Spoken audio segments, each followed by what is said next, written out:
Amazon is back in the battlegrounds after President Trump tweeted once again about his disdain for the company.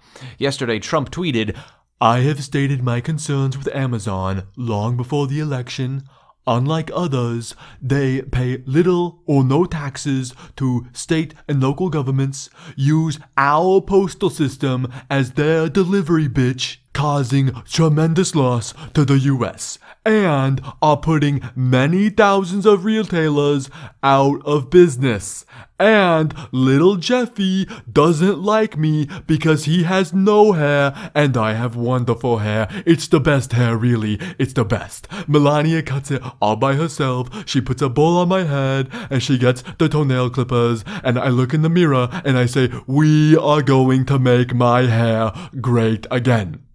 And this isn't the first time that Trump has come out in opposition to Amazon. It's been going on for years. Here's a couple of his tweets. In 2015, Trump tweeted, "If Amazon ever had to pay fair taxes, its stock would crash and it would crumble like a paper bag. The Washington Post scam is saving it."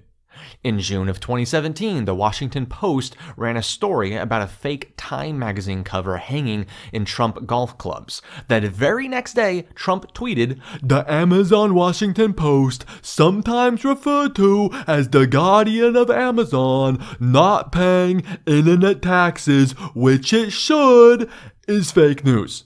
Okay, first of all, I'm not really sure what internet taxes are, but I'm sure, that's something.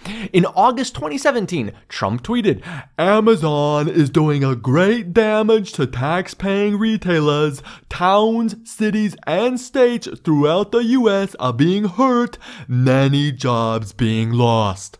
In December 2017, Trump tweeted, "Why is the United States Post Office, which is losing many billions of dollars a year while charging Amazon and others so little to deliver their packages, making Amazon richer and the post office dumber and poorer, should be charging much more?"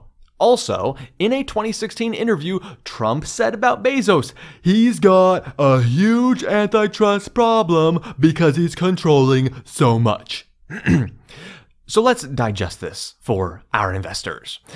There are three primary claims being made by Trump. One, Amazon is not paying the appropriate amount of state and local taxes. He hasn't, at least I haven't heard him say anything about federal taxes. He may complain about them not paying enough taxes, but they're not doing anything illegal. But he has tried to insinuate that they're not actually paying the legal amount of state and local taxes.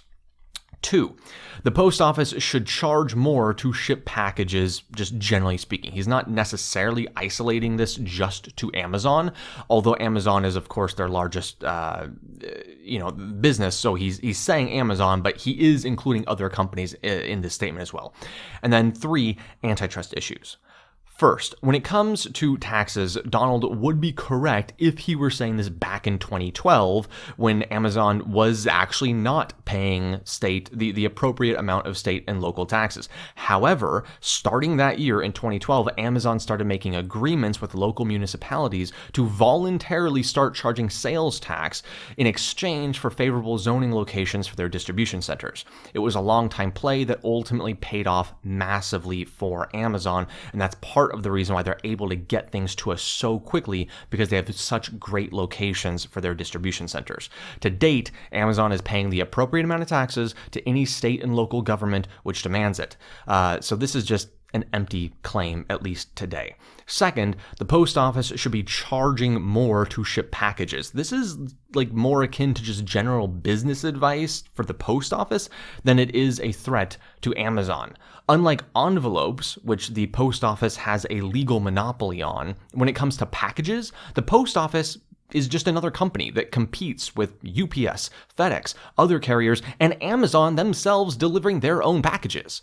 Delivering packages, not envelopes, but packages, is an open market.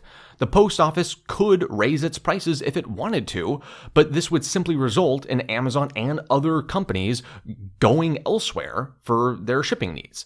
Third, antitrust issues. This one is a little bit more realistic for investors, and it's something that has been a concern for years.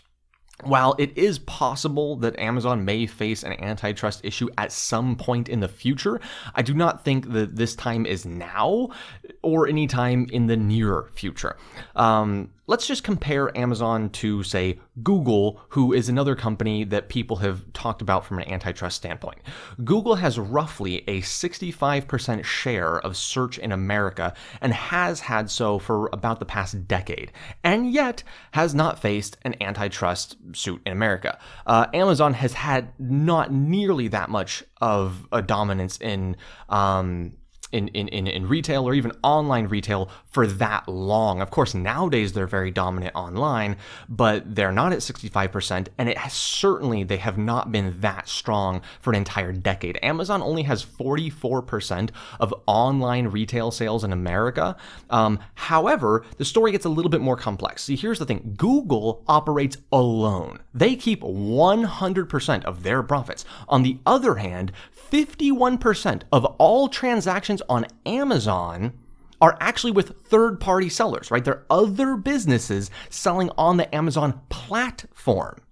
While Trump states, oh, Amazon has destroyed thousands of mom and pop companies, yada yada, the truth is, so has any other major company like Walmart or McDonald's, yet we're not going against them on antitrust issues, at least not right now. Plus, unlike Google and Walmart and McDonald's and all those other big companies, Amazon third-party selling business is actually creating hundreds of thousands of mom and pop companies. There are over 100,000 third-party sellers that do over $100,000 in annual sales on the Amazon platform alone. The picture becomes even more muddy when you look at offline retail sales. You can say, well, they do dominate online. This is true. But here's the thing. Retail, it doesn't just exist online. It exists offline. Walmart sells their products online. Macy's sells their products online. Okay, so you can't just say, well, yeah, they're dominant online, but that's not overall retail sales. When you take into account brick and mortar retail sales, Amazon is only 4% of retail sales in America. Plus, antitrust suits typically happen when companies are trying to use their size to increase the price of a product or service. Google has been increasing ad rates year after year and has seen no antitrust suit in America. In contrast, Amazon has been lowering prices of goods to customers. It's a difficult case to make, and not one that I am personally worried about right now. Until Google faces an antitrust suit in America, which I don't think is going to be happening anytime soon, because Microsoft has been on a tear with Bing and now owns a 24% market share in search. I'm not concerned about Google right now, and I'm definitely not concerned about Amazon from an antitrust standpoint. Is it a possibility? Yes, but not nearly enough where I'm going to take away from my position in Amazon. The benefits just far outweigh the negatives. So to tie things up, Trump, we all know, he talks smack on Twitter, okay? Not just about Amazon, about like everything and everyone. It's really not that big of a deal. I feel like people give it more weight than it deserves. We all know that Trump says stuff that he doesn't necessarily mean, or he's not going to act on, or that has like no legal basis. And they also act like Trump acts by himself, like there's nobody else in the government. Government's kind of a big thing. So I'm not too concerned about the tweets. I'm holding the long position in Amazon, which is tied with Netflix as the largest position in my portfolio. Hope you guys have an awesome day. If there's any stock you want me to check out, let me know in the comments section.